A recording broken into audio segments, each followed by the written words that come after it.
Lincoln, Nebraska. I'm there this Friday. That show is actually very close to selling out. So if you plan to go to that show, get your tickets soon. Austin, also close to selling out. Then I am in Charlotte, Greenville, Greenville, South Carolina, Birmingham, Alabama, Huntsville, Alabama, Nashville, Tennessee. And I haven't gotten sales numbers on those shows, so I have no idea. Maybe they're close to selling out. I don't know. I have no idea how those shows are going, but I do think at least a couple of those are going to sell out. Get your tickets at the link in the show notes. All right, let's talk about the idea of being a quote unquote cool parent. In my circle, Caitlin's already laughing. She has 4 kids. Yeah, remember when we thought we could do well as parents? Yeah. That was a deeply cynical.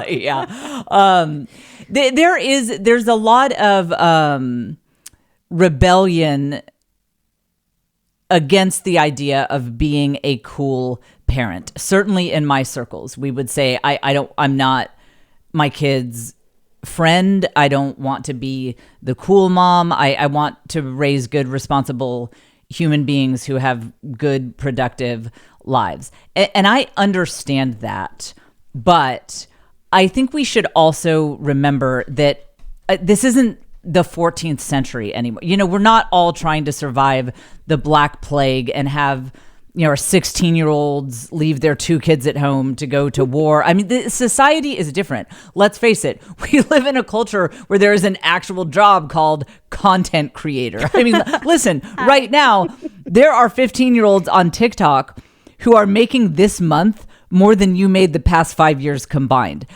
Life is a little different. There isn't the same type of risk that there used to be. If Papa told you not to go down to the riverside back in 1911 and you did anyway, and you got bitten by a water moccasin, I think parents had to be a little more formal, a little more strict, because everything was life and death back in the day. Everything was life and death. People just lived on the brink of being taken out by something, a disease, starvation, animals. Life was just very intense.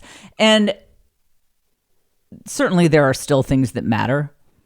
This is, no one wants their child to grow up and join a band. We certainly, there are life outcomes we want to avoid. But I think we can also rest in the fact that there is a little more security, at least in Western civilization. There's a little more security than there used to be. And even for my doomsday prepper friends who are convinced that the New World Order is coming any day now, and the economy is going to collapse, and it's going to be the Roman Empire collapse again in our country. Honestly, guys, it would still be better than most people have ever lived in human history. I would still take that situation. Look, as long as I still have my iPhone, I can make it. I'm going to be fine. So I do think that we need to update our models of parenting. Here is what I see as someone who has been a parent now for almost 20 years, and I have 6 children. What I see now is that the highest risk that our kids will ever be in is emotional risk. Again, back in 1911, the things that our great-great-grandparents worried about were lots of physical harm. And I mean, even, will my sons be drafted into a war? If the kid doesn't listen to me and goes down to the river anyway, he could fall in and drown, or something like that. And so the concerns that parents had for really all of human history up until very, very recently were very physical. Talking to the older generation, they couldn't care less about anyone's mental health. They were just like, we're literally trying to keep these kids alive. Literally, that's actually our only goal. And I don't think it occurred to them to, do much beyond that. And in fact, again, you know what word I'm about to say, village, things like the moral character of your children, if they were church-going people or whatever, a lot of that was kind of taken care of by the village, because if you did not at least pretend to be a church-going Christian, in my part of the world, Protestant, if you didn't at least play that game, you couldn't function in society. You wouldn't be able to have friends and be invited to parties and socialize and, do whatever you needed to do in society. So I think that parents, they didn't feel the same pressure that we do in this sort of moral, psychological, spiritual formation of their kids, because society kind of put that pressure on people for them. Now I think it's flipped. It is, of course, there are still dangers. We need to be on our game as parents. In fact, literally 7 minutes before we started this podcast, my youngest son was just running around in a frenzy with the neighborhood kids. I don't even know which kids were involved in this. I think some neighborhood kids. And he said, hey, I got to go to the lemonade stand. And I'm like, the what? That he's like, yeah, we're making money, we're hustling, but he's this kid, he's 11 and on his trillionaire grind set. Oh, yeah. And I was like, where's the lemonade stand? And he tells me where it is. It's this busy street. It's like, this is a kidnap me stand is what it is. It's like, hey, look at these kids. You want to grab any of them? And I'm like, no. And so we had to push back the podcast. We are also recording this on the same day we're doing a live. So we're under this time pressure. Okay. So the point is, I passed that off to Joe. I said, Joe, this is your problem now. Please deal with this, kidnap me stand, not lemonade stand situation. So Joe ran down there. So yes, certainly there are physical safety things that we need to be careful of. But for the most part, our kids are in way less physical danger than they would have been 100, 200, at any number of years ago before now. But what I do see is that psychological risk is very real. We worry less about our children wandering the woods and getting caught in a rusty bear trap, and more about them being in a polyamorous, non-binary polycule with, friends that they met on the internet. Because these things happen. You think I'm kidding? These things happen. They're happening in suburban Texas. So that has to be just the default in a lot of regions of the country. So there are ways. I think that's the big risk. I think that's the big risk that parents face in this day and age is, are our children going to go completely psychologically off the rails? Because it's very easy in this culture to do that. So that is why I am here to make the case that a new model of parenting is needed. And it is a model of parenting in which you would have a more informal relationship with your children than your great-grandfather did, because your great-grandfather was managing different dangers and pressures. And I think that we need some more informality in our relationships with our kids to help them navigate the psychological dangers, which are myriad in this day and age. So that is the main topic of today's show. As usual, we get to the main topic in the second half of the show. In the first half of the show, I do a veritable grab bag of topics, just random things that I want to chat with you guys about. And it's always a lot of fun. If you are a new listener, welcome. I am delighted that you are here. This is the Jen Fulwiler Show. I am your host, Jen. I am a best-selling author, stand-up comic, and mom of 6. I had 6 babies in 8 years.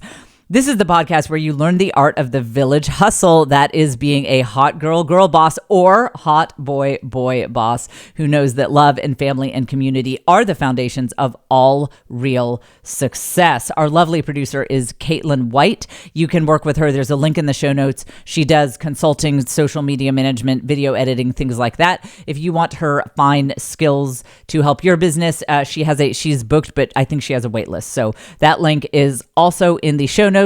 And of course, we publish premium content on Patreon. We've got a couple different levels. Each level gets piping hot, fresh, new content that we put a lot of effort into every single week. When you join, you get instant access to all of that. And we occasionally do live events. And in fact, we have one as of this recording. It's happening right after this, but it will have already passed by the time you hear this episode. But join the Patreon so that you get all that content instantly. And then you also hear about the next one. All of these links are in the show notes, or you can find them on my website, jenniferfulwiler.com. I know you can't spell Fulwiler. That is totally fine. Just take your best stab at it. Google will bring it up. All right. I read every Apple Podcast review personally, and I just want to, this one is so good. I just had to start with, I'll just read one every now and then. I like to highlight one that cracks me up. Okay, Sarah Elizabeth says, Jen is the big sister / mom you wish you had. Since listening to the Jen Fulwiler show, I am so much hotter, more successful, both personally and professionally, and way more confident. Yes. Yeah. Yes. See, this is, I didn't write this. This isn't one of my burner accounts. This is a real review from someone who is not me being drunk on my burner at 3 a.m. This is Sarah Elizabeth is not me. But this is what I would have said. She says, as a villageless Army wife and stay-at-home mom, Jen has given me a good perspective on why I feel like I am bad at everything all the time. Understanding how unnatural our way of life is makes me feel a lot better about why very often life feels so difficult and why I call my mom every day in an attempt to recreate the village I was meant to have. When I first started listening to the Jen Fulwiler a year ago, I was always amazed after each episode and remember thinking, wow, that was amazing. There's no way next week can be as good as this. But a year later, and after binging all of her archives, I can assure you, Jen is just that good every week. Every week's in all caps. I am also always stunned by how it seems like Jen gets me, even though I have obviously never actually met her. I recommend her show to literally everyone and am personally offended if they don't binge every episode and become a JF super fan too. As soon as I officially launch my baby blanket business, and my Etsy millions come in soon, I cannot wait to join her Patreon. You know what, Caitlin? We should do like a people who listen to this podcast. We should post somewhere where you guys can share your businesses. Oh yeah, actually that'd be a great idea. Okay, can you help me remember that? Because yes. I'll say it here on the podcast. And then, okay, guys, we're going to do that. I like this idea a lot. We'll do that. So yeah, Sarah Elizabeth, let me know when you get your baby blanket business going, and we'll help you get those Etsy millions, because then I'll have the comedy millions. I'll be like an industry titan, because that's coming like probably next month pretty much for me. So yeah. Speaking of me and the comedy millions, I have a big announcement. Hit the big announcement sound effect. This is a special one just for when we have a big announcement. Okay. It is official that my comedy special will be available for special sneak preview pre-release on Mother's Day. Yes. So here's what we are doing. It will be released on YouTube. So if you don't want to do this sneak preview release, you will be able to get access to it on YouTube. But a few weeks early for Mother's Day, we're doing a pay what you want model where you can just pay whatever you want. And let's not aim low. Like, if you want to pay me $1,000, if you're like, this special is worth $1,000 to me, if you want to pay me $10,000, I will call my record label. I will call 800 Pound Gorilla, and I'll be like, how many zeros can we get in this thing? Because some of my billionaire listeners want to know. They want to share the wealth. So, but it'll be a pay what you want model, and you will get early access, and you will be able to watch the whole special before anyone else. And guys, I'm telling you, it's good. Oh yeah. I promise you. And it's not good. And I'm not tooting my own horn. That is such a weird expression. I'm not tooting my own horn. I don't even know if that's legal. Get kicked off of YouTube if I did that. I'm not tooting my own horn. Because you guys know the story that I had an hour that I thought was amazing. And I was a little impressed with myself. And then I performed in LA. I had a show at this theater in LA, and my manager came and he saw the hour and he was like, I think you should start over. Wow. And I didn't even unalive myself after I thought about it. And I just went into massive action mode. I was like, okay, I'm going to send you new clips every week. And I want you to tell me what's wrong. Like, don't just tell me it's not funny. Tell me, like, why? Did you not understand the premise? Is the punchline just not funny? Every week, I would send this man videos, like, and he'd be like, okay, that's funny. Build on this. That's funny. Every week, just send videos, get the brutal feedback. So many times it was like, it's just meh. That's what, when Reg says meh, it just get MEH. Oh, I hate that word so much. I was about to block that on my email. Just send it to spam. Anything that has the word MEH in it. But I started getting better and I started getting better. And I dedicated myself to going up in the hardest rooms in Austin. And I will tell you this. We have some hard rooms in Austin. And you know what, Caitlin, I didn't even tell you this. So there's a comic I know, also a stand-up comic. She's from a different region. She's also female and also does a pretty clean set. And so she was doing a Texas tour and she texted me to ask me some questions about it. And she said that her manager actually didn't book her in Austin because in the comedy industry, it has a reputation of being such a brutal comedy scene that he was like, I just don't want to expose you to that. You might get heckled. It's a rough scene. So you just skip Austin. That's where I do comedy. This is my hometown. I go up at like the 11 p.m. bar show in Austin. These people have never heard of me. They don't care who I am when I walk on that stage. And that's how I worked out this hour. I made those people laugh with this material, and I sent it all to my manager, and he was brutally honest. So all that is to say, all of this advice I give you guys, I lived it. I took the hard feedback. I took feedback that made me want to sob. I allowed my manager to tell me that my hour was so, well, he actually, hang on. I will say, he did not say the hour was bad, like not funny. He said, your hour is funny, but it's very disjointed. He's like, it just doesn't come together as a whole. You're just talking about random things. And unless I'm already a super fan of yours, I just don't know who you are on this stage. So that's what he said. He said it was funny, but just, it was a mess, basically. And he's like, start over. So that's why I feel confident saying it's good. My maternal instinct comedy special, guys, it's good because I got my butt kicked for 2.5 or really 3 years to make it good. I was brought to the point of tears by bombing on stage, getting brutal feedback, just like being up in front of some crowd where I couldn't make anything work. I did the hard thing. So it's good. I can very confidently tell you we got there the hard way. I paid my dues.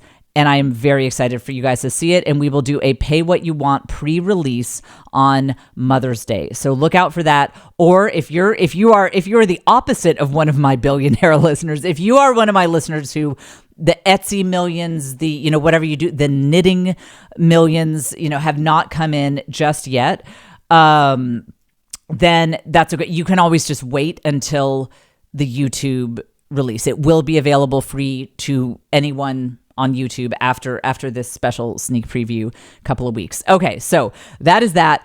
I want to begin for one of our little intro topics. I had the most interesting customer service call ever the other day in all of my years calling customer service. I've never had this happen. So I was on the phone with customer service with a major retailer, and I had given them my problem. We had to wait for something to process, and the guy says to me, "Do you have anyone special in your life?" and I was like, "Well, I'm married with kids," and he said, "I'm starting to think I'll never meet anyone." I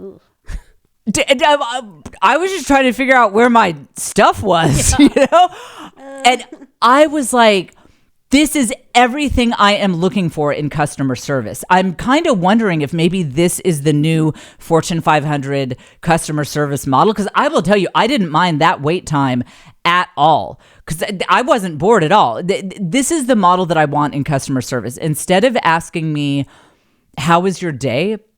Ask me, how is your healing journey from any trauma you incurred in childhood. Wow. Who do you hate? Is there anything you can't forgive in life? That's what I want customer service people to be asking me so that I am not bored while I am on the phone with them. I will tell you, man, that just put everything in perspective. I'm just trying to find this thing that I ordered that didn't show up.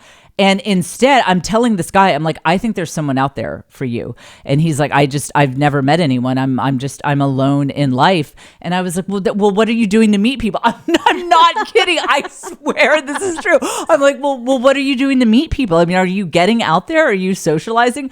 If this is a new model of customer service that they are doing these days, I just want to say that I, for one, approve of it. Let's go deep, like just what, they always start by confirming your name. Like, so am I speaking to Mrs. Jennifer Fulwiler? Yes. Okay. Confirm your address.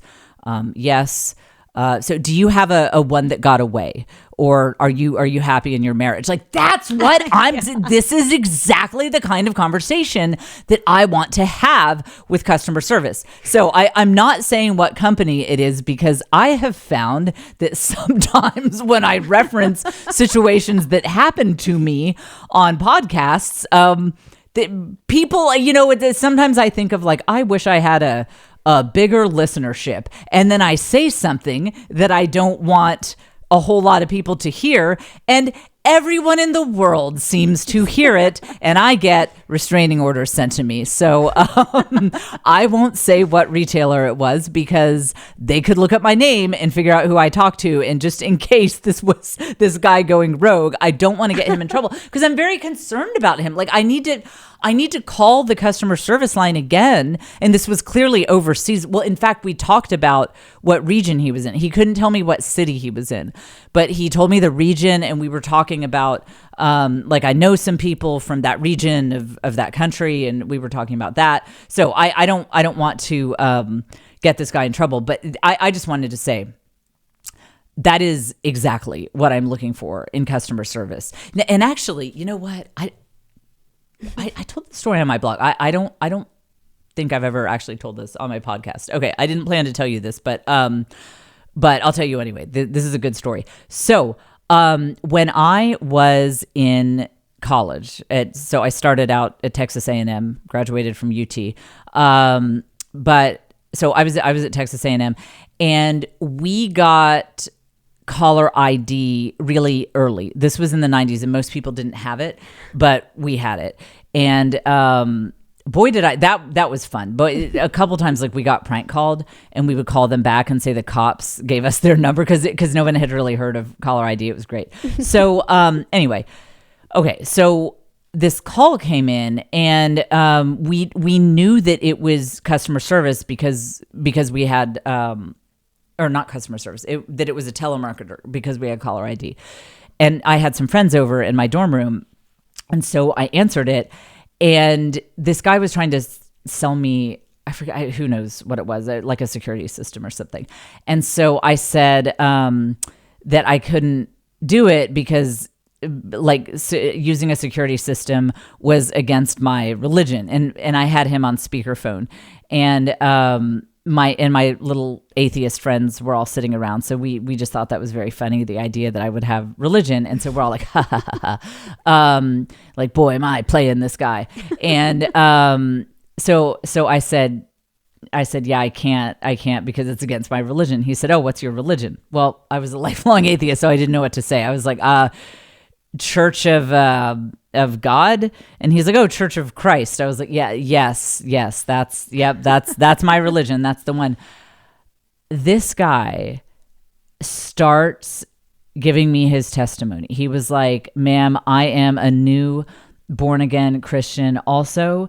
And he started getting choked up. He was like, isn't the Lord so good to us? And so then my atheist friends turn on me. They're like, wow, Jen, you're so horrible, like getting this guy to open up. The man is like crying at this point and just talking about, so he was an alcoholic and his marriage ended, and he found God. And he was like, when did you get saved? And well, now I'm too far in, and I tried to take it off speakerphone, but my stupid friends were like, they wanted to listen. And so then I'm just making stuff up. I'm like, oh yeah, it was about 6 months ago. And he's like, what's the date? And I'm like thinking like, well, now I have to count back 6 months because I was like, I guess people know what day, these things happen.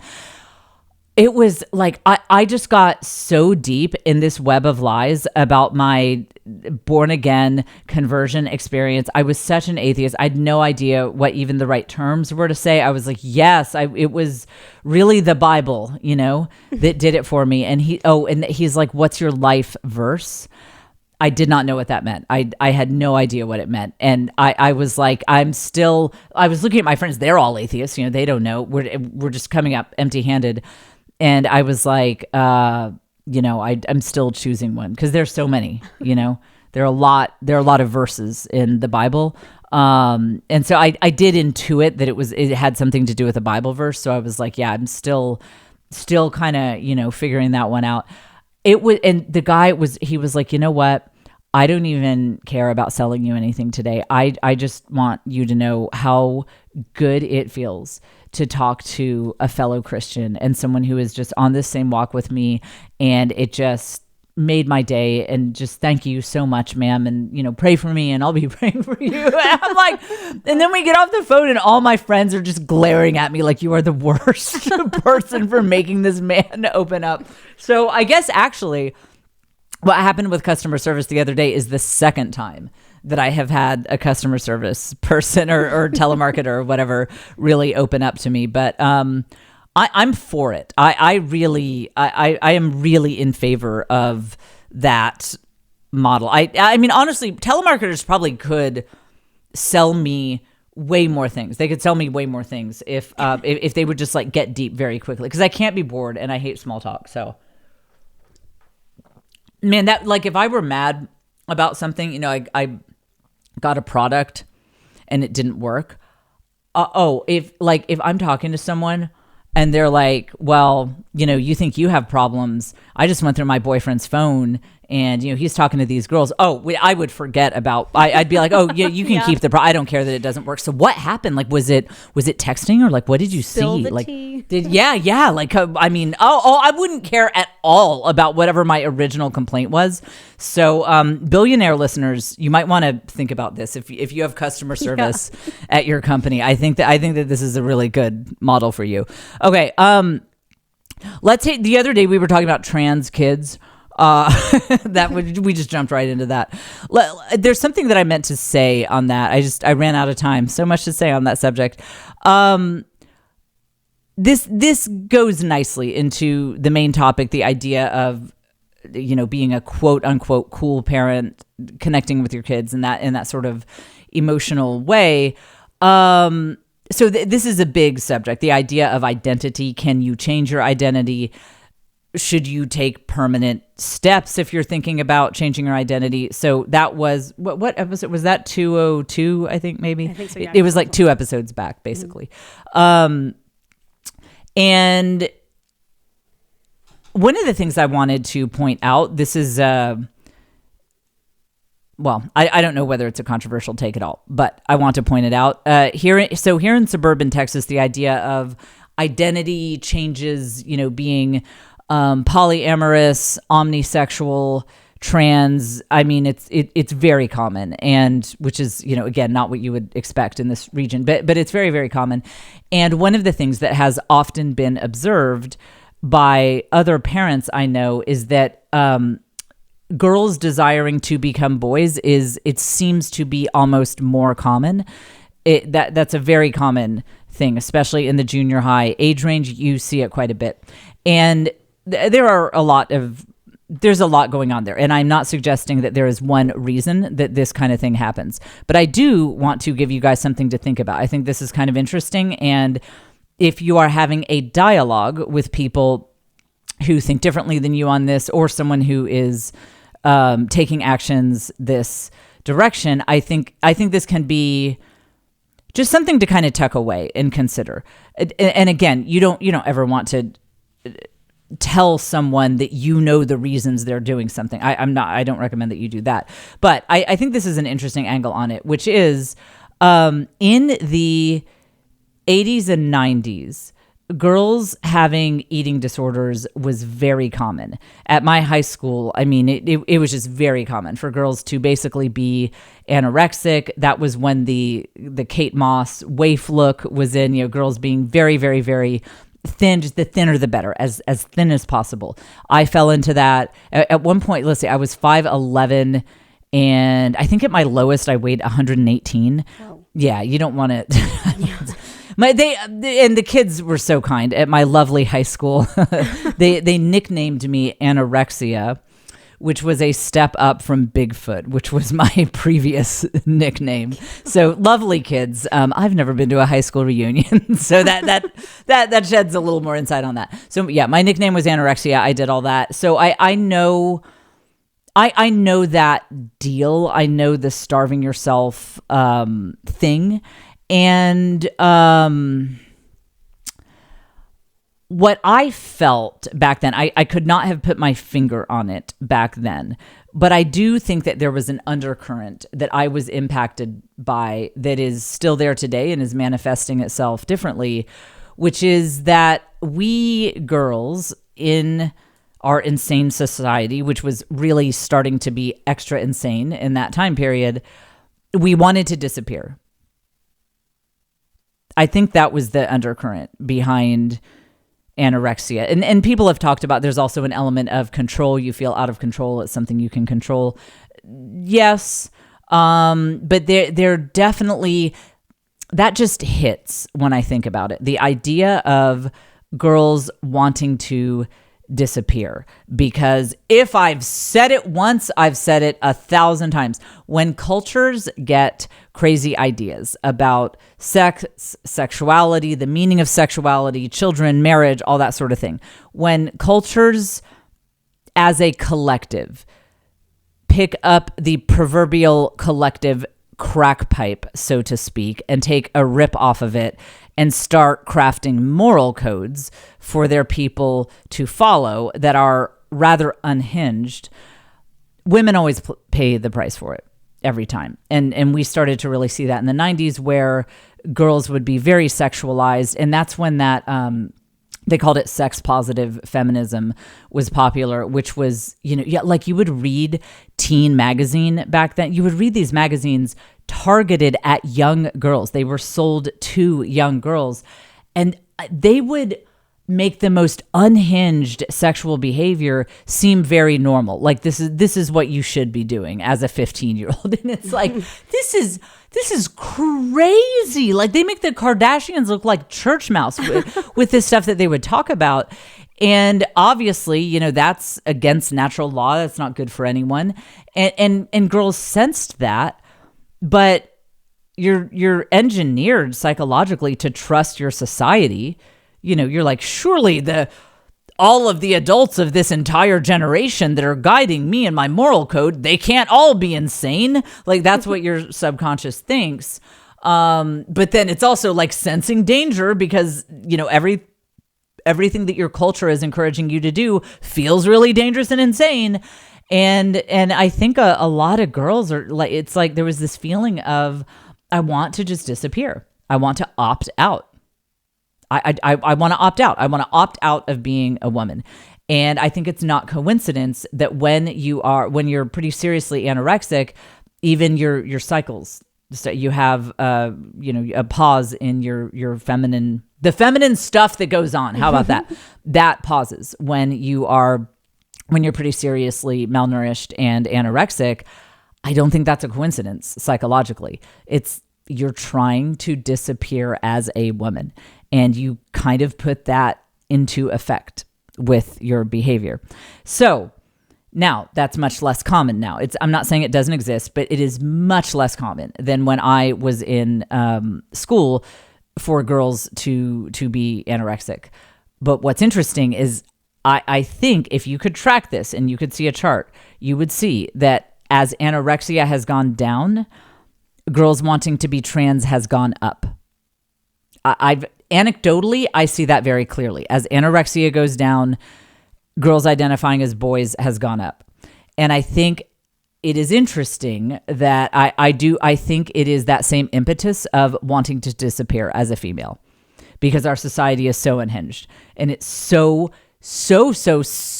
difficult to be a young woman in this culture. Well, in fact, my daughter just experienced this. We were at a beach this past weekend. I didn't even tell you this, Caitlin, but some older boys were saying some extremely sexually graphic things to her and her friend. My daughter and her friend are 12. And in fact, the boys asked them their age, and they said they were 10. And they look like that's possible. They could be 10. And the boys continued with very graphic sexual comments. The boys were like 16, 17, 18. And the girls had to like run for it. Like we were nearby, but it was scary. And I forgot. Another one of my daughter's friends was walking around and had a situation where a man actually like put his hands on her. And then a few months ago, we had a situation where someone I know, a young woman I know, had a video airdropped to her by a stranger that was wildly inappropriate, and the stranger was staring at her. I tell you all of this to say that it's terrifying to be a young woman. Yeah. There have always been crazy guys out there. I mean, that's one thing. Some death taxes and a certain percentage of men being unhinged perverts. I mean, these are things that never change in life. But there was a societal pushing back against it in other eras. And now in this era, it's just very confused and it's very unhinged. Like, oh, the guy who airdropped that video, like he was just being sex positive. I mean, like it's a confusing, ridiculous time to be a young woman. And so again, I want to be very clear. I am not suggesting that this is the reason that every single person who is born a girl wants to identify as a boy. I am not suggesting that this is responsible for 100% of cases. But I am saying that I do think it is responsible for a surprisingly large percentage of cases. I do think there is a feeling of girls wanting to disappear. And physically disappearing through weight is one way to do it. And becoming not a girl anymore is another way to do it. I think it feels safe. And these are the kind of things that you can kind of find out more about when there are kids' friends or kids in your neighborhood or whatever, the relatives, nieces, nephews who are into this, rather than just lecturing them about gender and science and all that. When you ask questions, a lot of times they don't even know the subconscious processes that are going on and the societal pressures they're under. I'm not saying that they're going to give you a discourse on like, well, let's look at the history of sexual morality and how it is impacting my psyche today. Obviously not, but you will learn a surprising amount when you are curious and you ask questions rather than just lecturing people about why they should or shouldn't be doing what they're doing. And that by the way connects to our main topic today, sort of being a cool parent. It goes back to that idea of listening more than you talk, even when you see your kids going directions that you think are, or again, kids, friends, whoever, nieces, nephews, even when you see them going directions that you think won't benefit them in the long term, when you start by listening, you'll actually learn a lot about what's actually going on here that will help you have a conversation that might actually, lead to some things that are helpful to you too. I mean, maybe you'll learn something. Maybe something will be interesting.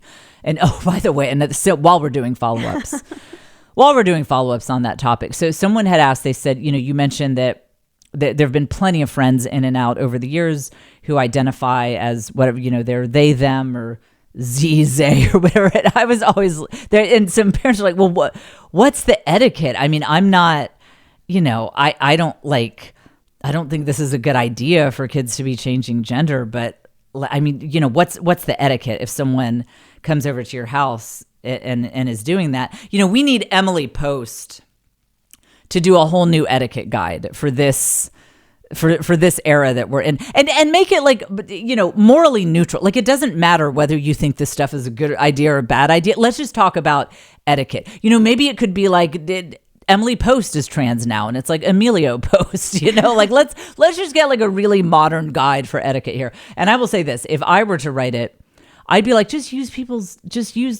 however just speak to people with whatever pronouns they want to be used. Because look, if you're anything like me, I would be like, listen, someone tells me that they're a woman, and they'd be like, yes, I'm, she, her, or whatever. And I'd be like, listen, buddy, I'm not playing this game. I believe in science, and I just don't think that you should so quickly, jump genders and change gender. And someone would be like, Jen, that's my mom. Like that's, that's actually a woman, Jen. So, I mean, you can't, I just think, just go with however people want to be identified. Just go with it, because you might end up being wrong.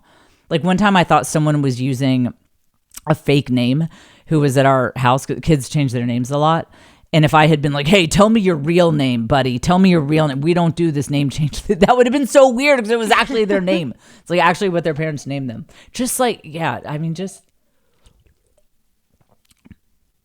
if you want to, I'm drinking, by the way. You have to with this subject. If you want to have an impact on the culture, if you think that people shouldn't jump into things like this, like big identity changes quickly, like we were talking about a couple episodes ago,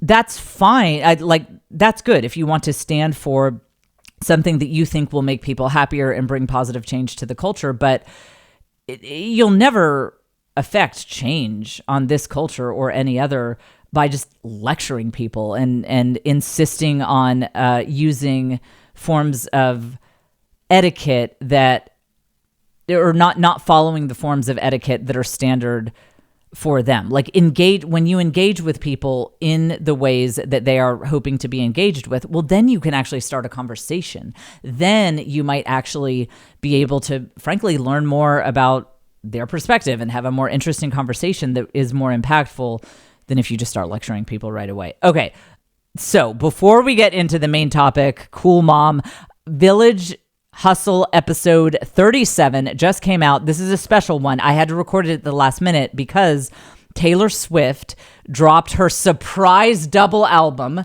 last week, just making Caitlin's life. I texted Caitlin at 2:00 in the morning. It's a double album with all the exclamation marks.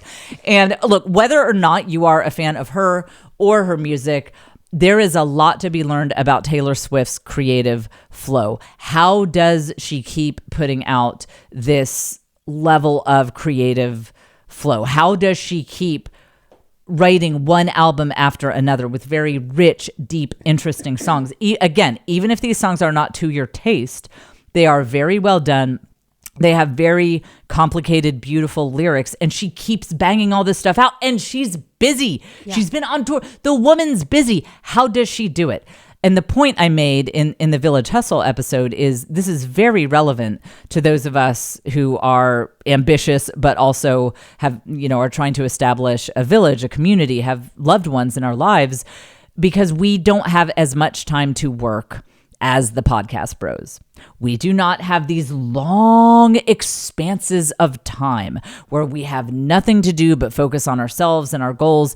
God, especially with summer coming up. Oh, yeah. Oh, get in the duck and cover position. You're about to be interrupted every 40 seconds, for 6 weeks. So, and that's great. That's what village life looks like. It's all good. But we need to study flow state more than anyone, because when you actually have 2 hours to work, you need to be working during that time, and you need to be able to get stuff done at a wild level. So that's what I talked about in Village Hustle episode 37. I've studied Taylor Swift quite a bit. I think I know what her secret is, and that is on the Village Hustle Patreon, and you get instant access to that and all of the archives. And when you join at the Village Hustle level, you also get the after party level as well. You get everything. Patreon.com/thisisjen, and that link is also in the show notes. Okay, main topic.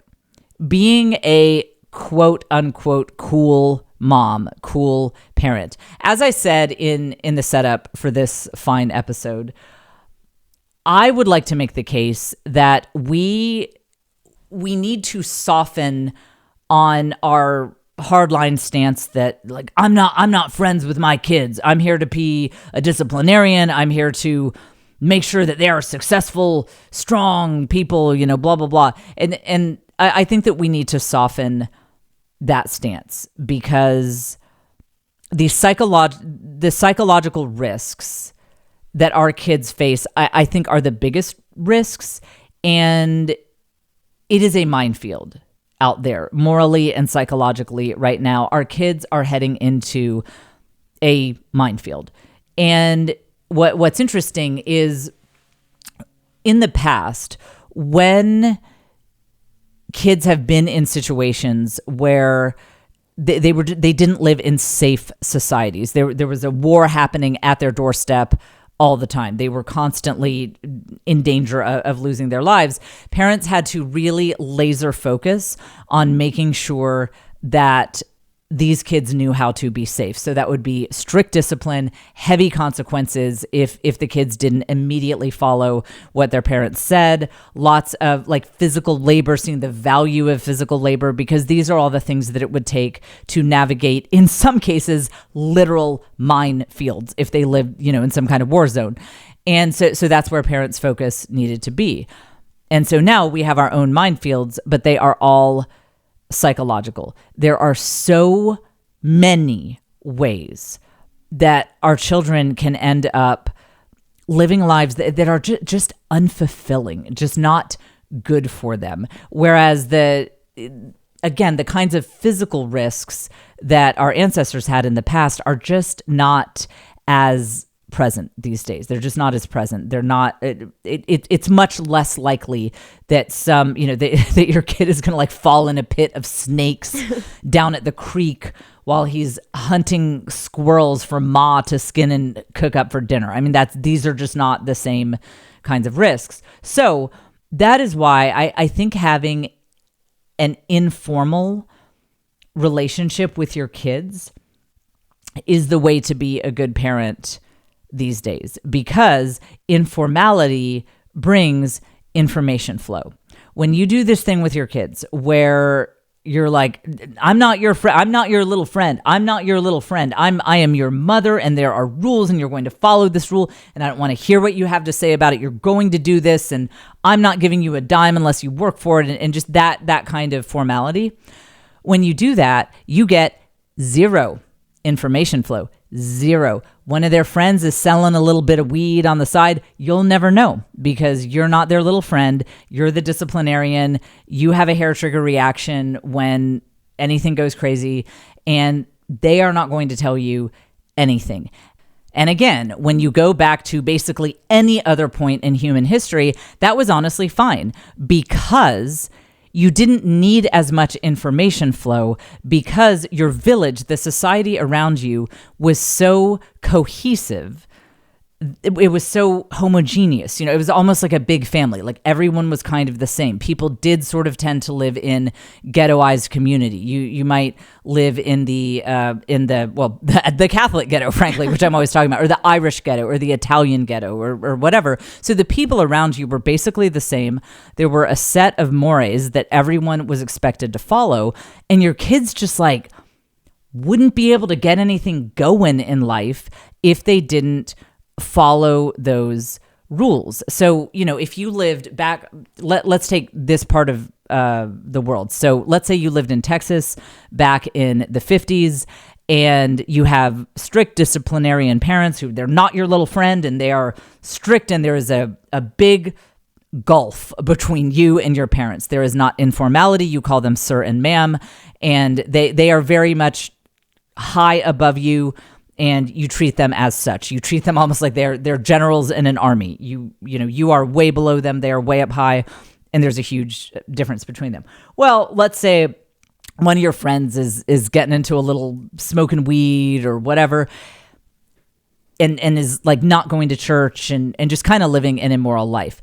Certainly, yes, of course, people went down bad paths in all times and places in human history. Of course, that's always happened. But there would be a fair amount of social pressure that if you became the dude who was just sitting around buying marijuana illegally you smell like weed, you're getting high, you don't have a respectable job, you've stopped going to church, there just wouldn't be a lot of opportunities for you because the whole town, first of all, would know about it. People tended to live in smaller communities. So word would get around. Anyone who has ever lived in a small town, as I did in high school, would know this. The rumor mill would immediately be like, this guy's up to no good. And any kind of respectable job would not be available to you. And then mainly, this was always a big motivator for people. Like if you're this guy, all the cute girls in the town would have heard about this. There would be no way that their families would let them date, let alone marry someone who is living in this kind of way. And so you just had a lot of social incentives from the culture around you to stay on the straight and narrow, or at least hide it really, really, really well. We don't have that now. Imagine anyone now to say, I don't go to church and I like to smoke weed. Well, I just described the entire population of Austin, Texas. And in fact, it's almost like there's social pressure the opposite direction. Like if you're not dabbling in at least a little bit of mushrooms, if you don't occasionally see an ayahuasca shaman, and if you dare to go to church, it's like there's actually social pressure against that. So listen, guys, information flow matters in a way that it didn't used to, because your kids could be getting into things that society will not push back on at all. Yes, they can do edibles every day for the next 20 years out of their life with basically no consequences. Ask me how I know. I have a lot of friends in the comedy industry who I love them dearly, but I'm like, guys, every day, really, you don't want to maybe occasionally take a break from doing this. And I see, not just my comedy friends, but I see other people, young people in their 20s and their 30s. And I'm just thinking, guys, it's not going to end well. The lifestyle that you're living, I know where this ends. When you hit your late 40s, your 50s and beyond, it's not good, the path that you're on, but nobody knows that because their parents didn't know about it growing up, because there was no information flow. Their parents didn't know what direction they were going. And the society they live in is like, no, it's great that you've had 3 STDs this week. Like, that's fun. You're living a girl boss lifestyle. Like, it's like there's no one to keep them in line. And that is why, frankly, I am my children's little friend. I am. I know them well enough to know that they don't tell me everything, but they tell me a lot. And I am known for not freaking out. They can tell me some pretty extreme things, and I won't freak out. Now, I might say, okay, well, you do understand that as an adult, I can't let you go back to that house. Like, I'm glad you left. That I wish that friend of yours well. I can't let you go back to that house, but it is kind of a funny story, to be honest. And so what I find is, because I have that information flow, and I am very laid back about what I hear, and I have a very high tolerance for teen craziness, I do find that we have good communication. When I say something matters, it tends to be heard, because I don't flip out about every little thing. I don't make a big deal out of things that frankly, a lot of parents probably would flip out about, but I take the whole situation into account. Like if I'm not saying this happened. If theoretically a child, any child, not even one of mine, if there were to be a child who they tried an edible or something and it was in a safe situation and whatever, I'm against that. I want to be very clear.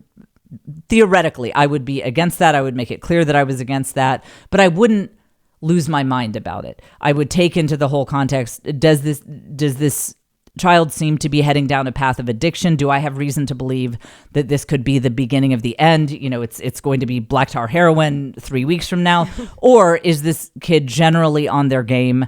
this seems to be a one-off, I think. And so I do need to set limits, put my foot down, make it clear that this is not how it's going to be, but not flip out, not start yelling and do grounding and all this stuff, but just have a conversation and make it clear. Like, and frankly, again, going back to asking questions, I would theoretically, if this were to happen, ask questions like, what are you getting out of this? What is the benefit of this? And continue a dialogue, and then render my opinion, and also render these will be the consequences if it continues.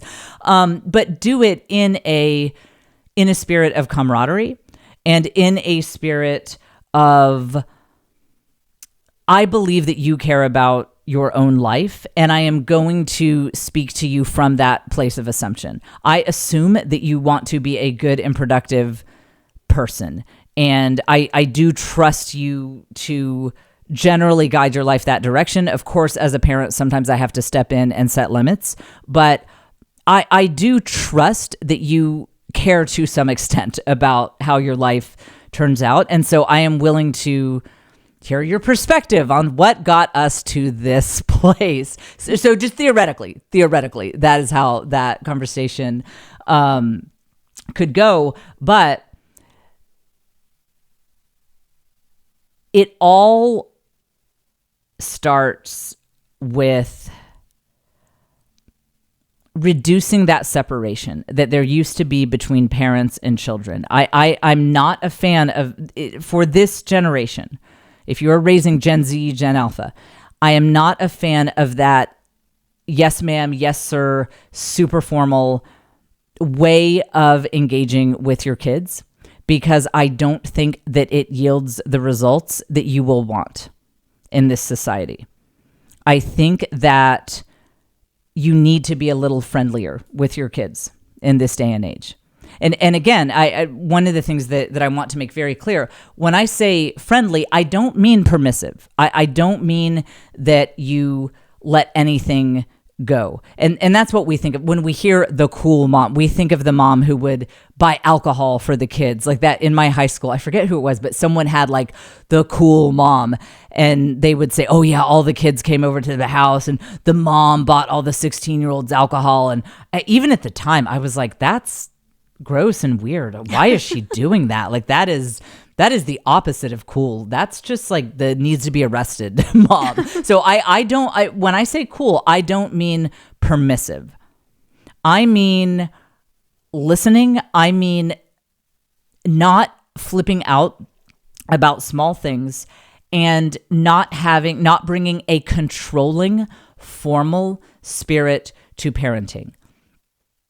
The world is changing and evolving rapidly, and in order to be able to navigate it, you do have to be a little more loose with the way you parent and the way you discipline and the way you handle difficult situations. I often think of it like, as you guys know, my dad was a Green Beret, and they ended up in very complicated, rapidly evolving situations. Green Berets would be sent into situations where, a coup was actively taking place, and a small team would come in and try to get the one guys to be on their side, and secretly the Americans would be kind of helping out these people, but people couldn't know. And it would be a situation there was a lot of espionage and counter espionage, and the guy you thought you could trust was actually working for the other guys. And in those situations, there was a much more informal structure with Green Beret groups who were actively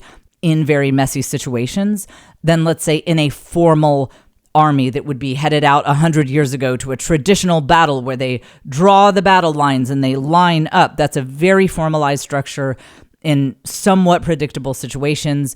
And so in those situations where things are pretty formal, somewhat routine as those things go, you can have that stiffness and that formality, and it works and it makes sense. But in situations that are evolving, or in the case of our culture, devolving very quickly, and there is some new craziness thrown at you literally every single day, you need more informal command structures because you need that flexibility.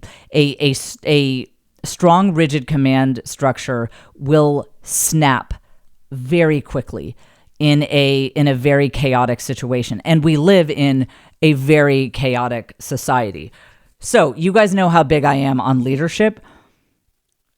Start with leadership. I mean, you are a leader. At the end of the day, you might be kind of buddies with your kids, but you're the head buddy, and there's no question about that. And I'm even informal when I talk to my kids about that. I'm like, look, let's not forget. Could be easy to forget with how I run this house, but let's not forget, I am still the adult. I have responsibilities as the adult. And sometimes even when they're telling me things, I'll remind them like, okay, if I hear about a kid being in danger, you do understand as an adult, I have to contact either their parents or an authority or something. I am an adult, and there are certain responsibilities that go along with that. So I'm still a leader. I'm still the adult. And there's always this feeling of, I got us. I got us. I have a vision. This is all going to work out. I'm going to solve the problems. I will make sure that this house runs in the way it needs to run for all of us to thrive. And sometimes that might involve me enforcing consequences that people don't love, and that's totally fine. And that's the sense in which I do see myself as kind of friends with my kids, but it is also totally okay with me if I have to enforce something that is not loved, that everyone is not really enjoying. Like when I put when people weren't doing their chore list and I put a lockbox on the table and a big sign on it that said phones of people who didn't do their chore lists. Well, they didn't love that. They did not love the idea of their phones going in a lockbox. And I was like, I don't care. I mean, these chores have to get done. I was like, look, we're all waiting for the Comedy Millions to come in. None of us want to do chores around here, okay? We all want the 10 staff members to be here so that we can just chill out and hang out. I get it, but the 10 staff members aren't here yet. We cannot live in filth. I keep asking people to do stuff and it doesn't get done. So I'm not mad. There's still that kind of friendly vibe. Like, hey guys, I'm not even mad, but I will happily, in a fun way, take your phones and put them in the lockbox because it just has to get done. I don't want to do it either, but like, it just has to get done. And so I am like, it's like, I'm like the head of, I'm like the head friend, I mean, but I will, it is very important when I say be friends with your kids, be the quote unquote cool parent. I do want to emphasize that this is all on a foundation of leadership. And a key part of that is the flow of needing to be liked and affirmation should go only from your kids to you, meaning it is normal and good that your kids want your approval and, they want you to like them and think they're great, but you shouldn't be emotionally needy with your kids. And again, that's another sort of hallmark of like the quote unquote cool mom who buys alcohol for the kids or whatever, that what undergirds that is a feeling of she is desperate to get affirmation and reassurance from her children that she is whatever, she's stylish, she's fun, she's cool. That's horrible leadership and it's bad parenting, and go be needy with someone else. Like, don't be needy with your kids. That's a very psychologically destabilizing thing for kids. So I think that you absolutely can be friendly, if not even friends with your kids. And I think that you should, in the context of you are the leader and you don't need anything from them emotionally. You don't need them to see you as cool. You don't need them to love all of your rules. You don't need them to agree with everything you do. You are a leader. You are going to make sure that this house is running as it needs to run. And you will do that unapologetically, but you'll do it in a friendly way and in a way that is very accepting and open to conversations and occasionally hearing things that's like, your friend did what? You guys were saying what? You were looking at what? TikTok? But like being able to hear that and just listen, not freak out, gently set boundaries as needed, but bring that friendly conversational camaraderie kind of spirit to it so that you get the information flow that you so desperately need to help your kids navigate the emotional, psychological, and spiritual landmines that they will face. And also because it's just fun. I think that our ancestors would be jealous of us, frankly, that we get to be friends with our kids. I think they would have liked that, but they just couldn't because they lived in very difficult and tumultuous times where people were just trying not to die every day. And so, even aside from whatever outcome you want from your kids' lives, they're just fun. I mean, especially like teens, toddlers, I don't know. They're so cute, but I never know what to do with toddlers. But as kids get older, it's fun to just be friends with them, just chat with them, hear what they think about things. It's really a delight that not only do you not need to miss out on, but you shouldn't miss out on, because it's better for you and your kids when you're the cool mom, the cool dad, and you're friends with them. And that is it for this episode. Join the Patreon. Link in the show notes. And don't forget my comedy special. We're doing a Pay What You Want sneak preview on May 12th. And then a few weeks later, I'm not sure the exact date, but a few weeks later, it will be out on YouTube, just free for anyone to see at any time. And I'm so excited to share that with you guys. And I will be back with you next week here on the Jen Fulwiler Show.